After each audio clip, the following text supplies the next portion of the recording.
We've talked about portfolio risk before. Here we will discuss the subject in a little more detail. First, a quick recap.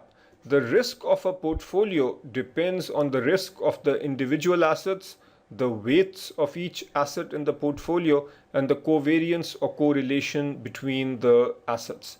And here are the formulas for the risk of a portfolio that you should be very familiar with by now.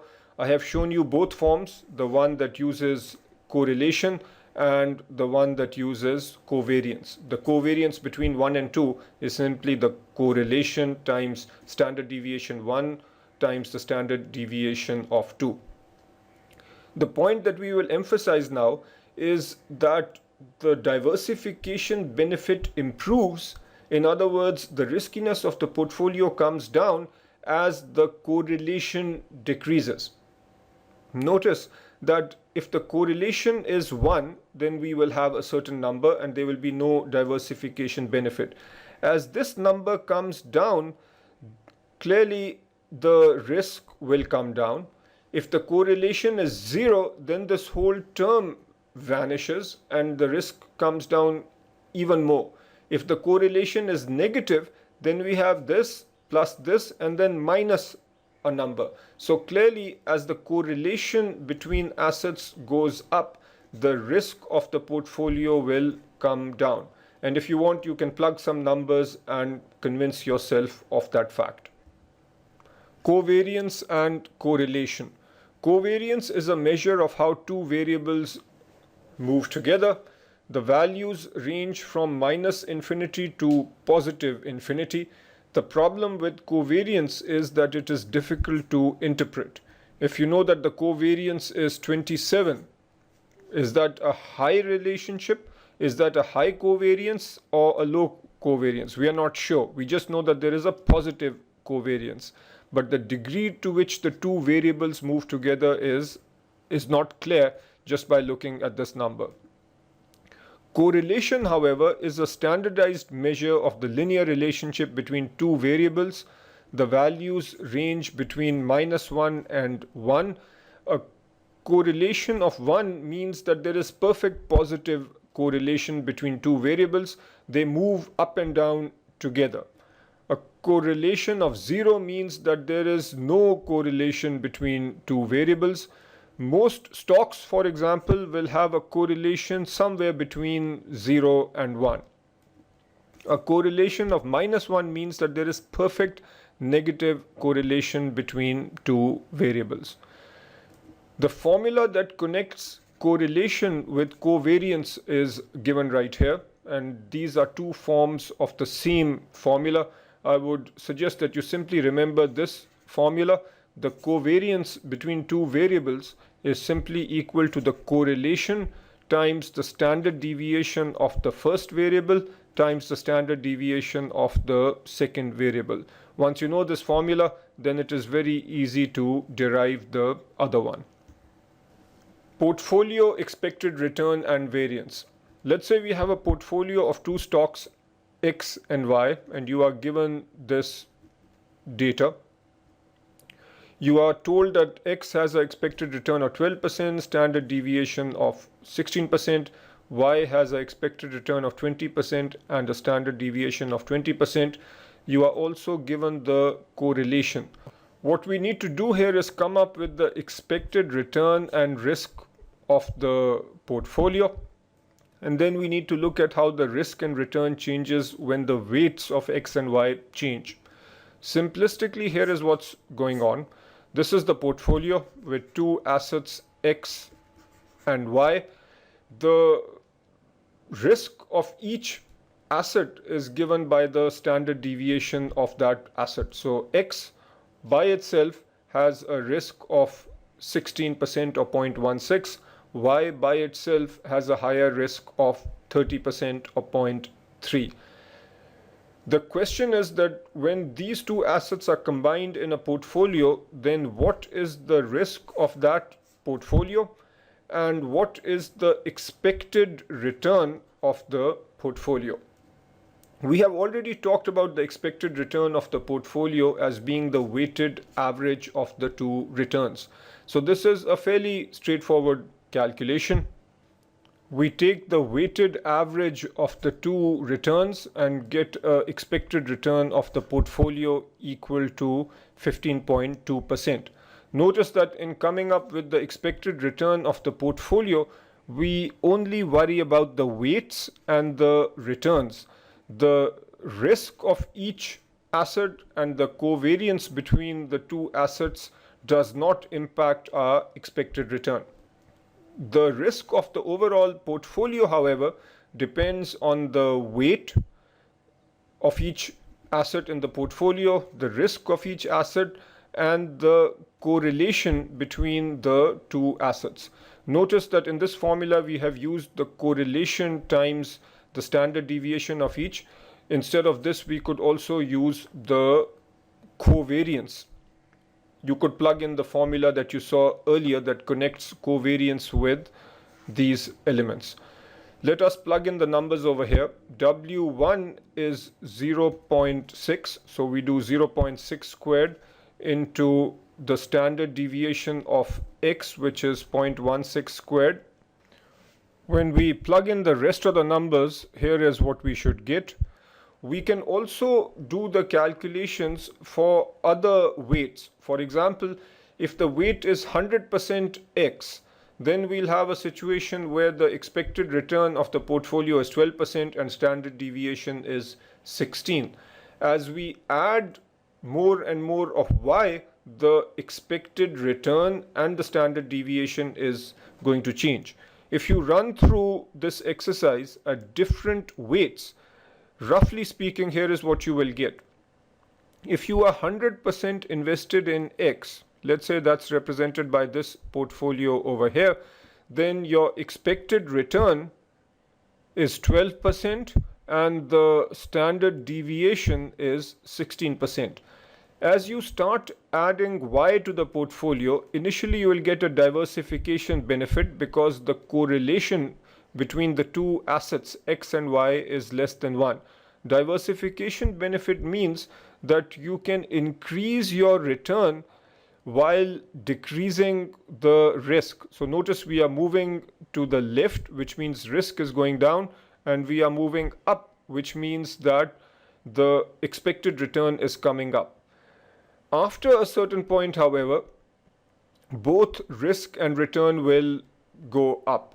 And as we keep adding Y, we will get to a point where we are 100% invested in Y, and there the expected return will be 20%, which is the expected return of Y, and the risk will be 30%, which is the risk associated with investment Y.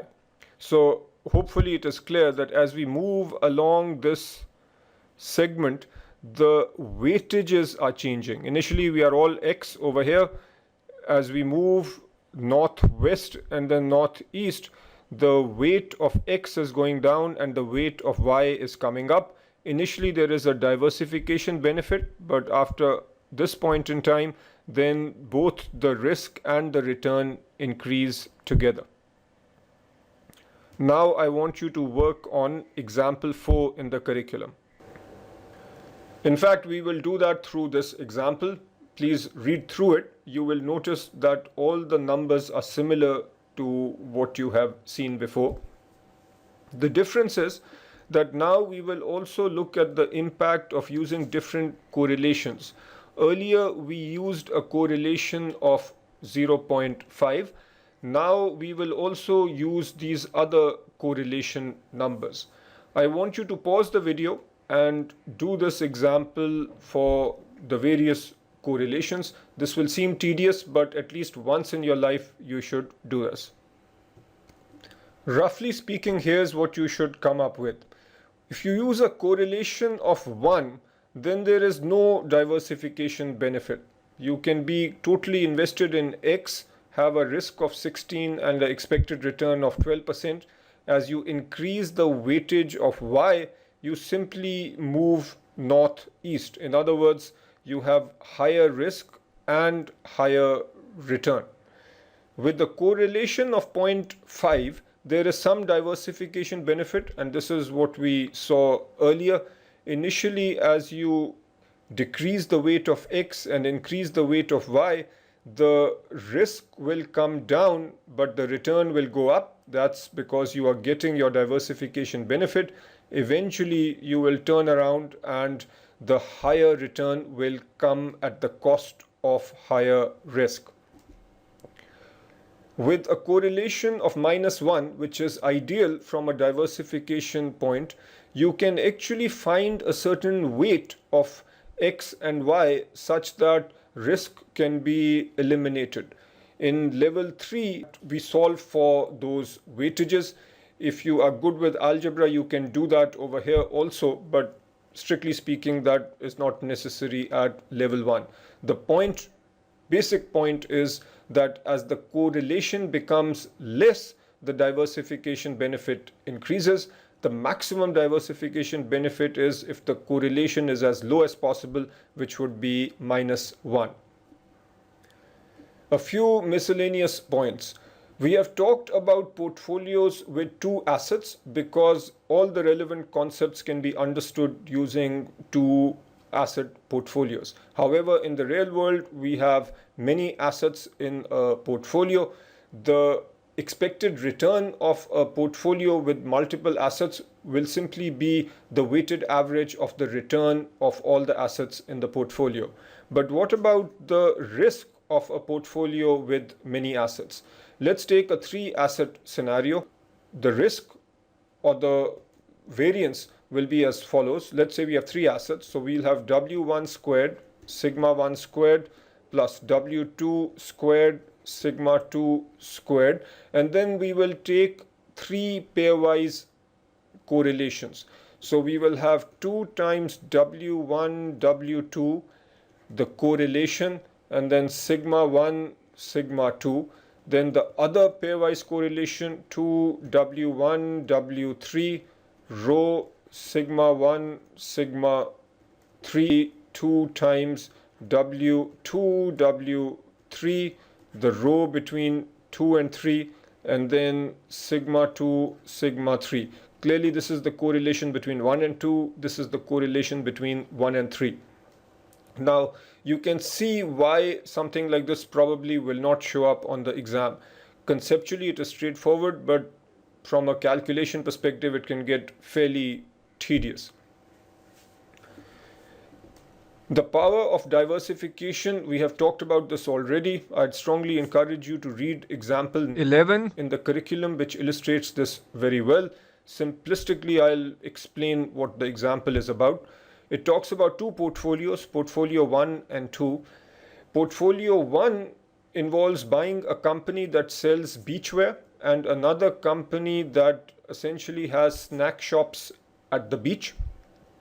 And portfolio 2 consists of the beachwear company and a DVD rental company. In both portfolios, we have 2 stocks or 2 assets, but clearly portfolio 2 is better diversified. Why? On a sunny day, the beachwear company will do well and the snack shop at the beach will do well. So your portfolio will do very well.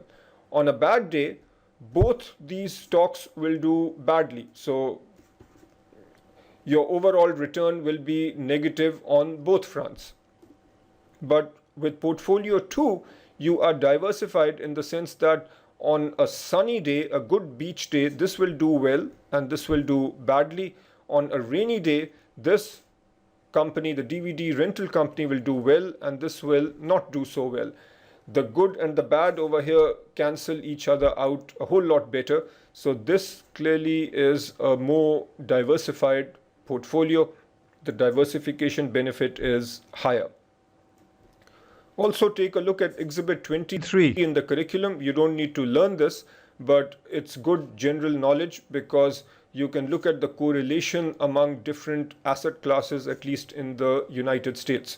The simple point to illustrate is that in the real world, as you are creating portfolios for your clients and you are picking different asset classes, it is important to understand the correlation between the asset classes when you create portfolios.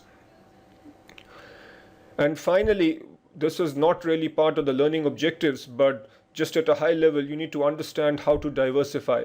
And simplistically speaking, you can diversify by investing in different industries.